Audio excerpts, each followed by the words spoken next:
So today we're going to talk about your feats in Baldurs Gate 3. It's not the feats you might think, it's the ones you gain every 4 levels. Now these are extremely important and they can make or break your build. So today we're going to go through the best feats for all the classes so you can make that all-important decision. Let's go! Tell me your favorite feat in the comments. That sounds weird, but moving on. So picking the best feat. So it's very dependent on your build and your class and what you're overall focusing on. And what I decided to do for this video, so we can sort of cover everything in the one video, was break it down into the major archetypes. So melee martial, so melee characters that use martial weapons, ranged martial, so ranged characters that use like bows and crossbows, and general spellcasters. Now, if you have picked a feat that you're not happy with, you can just pay the respect cost to withers of 100 gold, then just pick the same class and it will reset you back to level 1, so you can go through that leveling process again, and then at level 4 and 8 and so on, you can actually just change your feats again. So let's generally talk about the best option for every single class, regardless of your class, and that is really just the ability improvement. What this does, it will increase 1 of your ability score by 2 or 2 of your ability scores by 1. Across the board, this is typically going to be one of your feats if you don't replace it with something else that also gives you an ability pour into your primary stat. So the main reason you do this is because in character creation, you can only get your primary stat to 17 regardless of what you do, and getting it to 18 will then give you an additional modifier, because with all of your ability points, you only actually gain benefits from the even numbers rather than the odd. This is the same for any melee characters that might be using strength modifiers for their weapons, or even spellcasters that might be using intelligence, wisdom, or charisma for their spellcasting modifier. So getting it to that next even number is actually really important. Now, in some cases, you might not actually need 2 ability scores, right? Getting 2 might actually be overkill because everything's on even except for the 1 actual ability point that you need. So what you could do in that case is pick up one of the other feats that only give you, say, 1 ability point and some other benefit. A good example here might be like athlete. So you can increase your strength or dexterity by 1. So you could then say, use this to push your dexterity to 18 or strength to 18. But then when you are prone, standing up uses less movement and your jump distance is also increased by 50%. So you still get the benefits of getting it to that positive number, but then you get an additional benefit rather than wasting that extra ability score into something else. But there is a couple of these options sort of throughout the feats. Like resilient is another one. You just will increase 1 ability by 1. And then you also gain proficiency in that ability saving throws, which is always a solid option as well. So across the board, you're probably going to pick up this ability point improvement or something similar for basically every class. It'll either be like the first feat you pick up or maybe the second or something like that, but you'll definitely want to grab this or one of the other options in this category as one of your main feats. And now we'll move on to the more specific stuff. So we'll start with the melee martial. Now, I think the most consistent or say like best overall option for a sort of melee character is definitely savage attacker. So when making weapon attacks, you roll your damage dice twice and use the highest result. So you can't go wrong with getting essentially advantage on that actual damage roll and getting the highest amount of damage out of that. I've definitely noticed with my barbarian that getting those massive attack rolls makes a huge difference.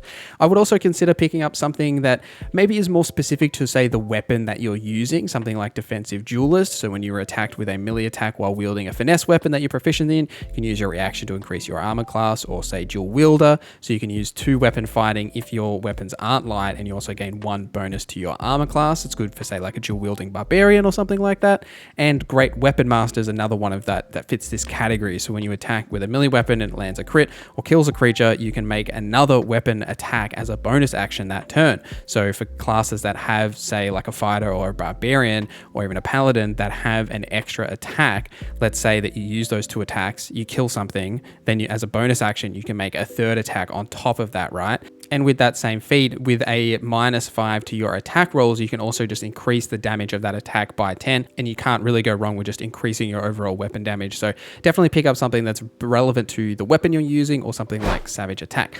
Melee ranged options. Now there's a couple here, but the main one that I would absolutely pick up for anyone using any sort of a ranged weapon like this is sharpshooter. So your ranged weapon attacks are not penalized by high ground rules, meaning you can attack from the low ground without penalty, and you can toggle on the passive all in. So your ranged weapon attacks get a -5 penalty to their attack rolls, but you deal an additional 10 damage. This is fantastic for ranged characters because a lot of the times you will actually be attacking from high ground, giving you some sort of an advantage, or even from stealth in a rogue's case, again, giving you advantage on that attack roll. So even though you're losing -5 on both of those 2 dice that you roll for an advantage like that, you still have a much higher chance of actually hitting and then just getting 10 damage for free, because chances are while you're, hidden and sneaking and in high ground, you're definitely going to hit that shot anyway. So it's just free damage. You could also consider something like mobile. So your movement speed is increased by 3 meters when you use the dash action as well. Difficult terrain doesn't slow you down. And if you move after making a melee attack, you don't provoke an opportunity attack from that target. So say if a creature is like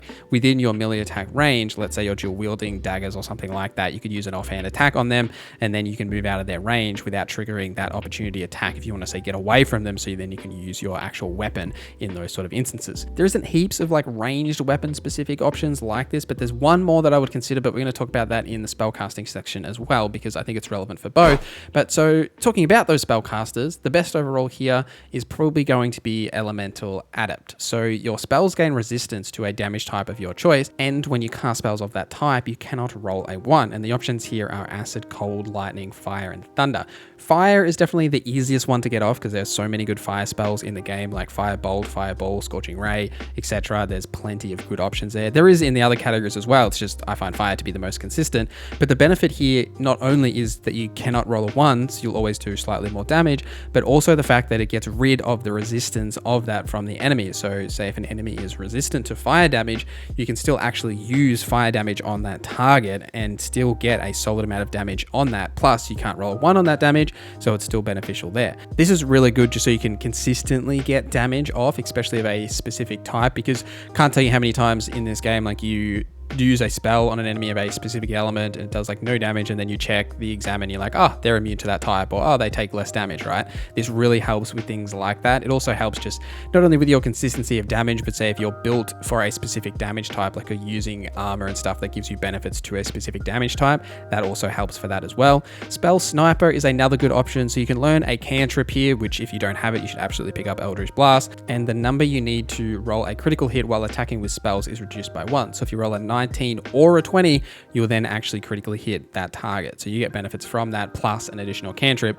which can be beneficial, say if you are a wizard or a sorcerer or something and you want to pick up Eldritch Blast in that sort of a way. Another common option that spellcasters look at is the Mage Initiates. Now these are okay. Essentially what this gives you is a couple of cantrips and a spell from a different spellcasting class here. But the one thing to consider here is that the spell that you do cast and the cantrips will actually be using whatever that class's spellcasting modifier is. Say for example, if you're a wizard and your spellcasting modifier is intelligence and you've maxed out your intelligence, and you pick up say like a bard spell or something, it's going to use charisma as its spellcasting modifier. It won't actually change to intelligence, so you won't actually get as much benefit from that spell.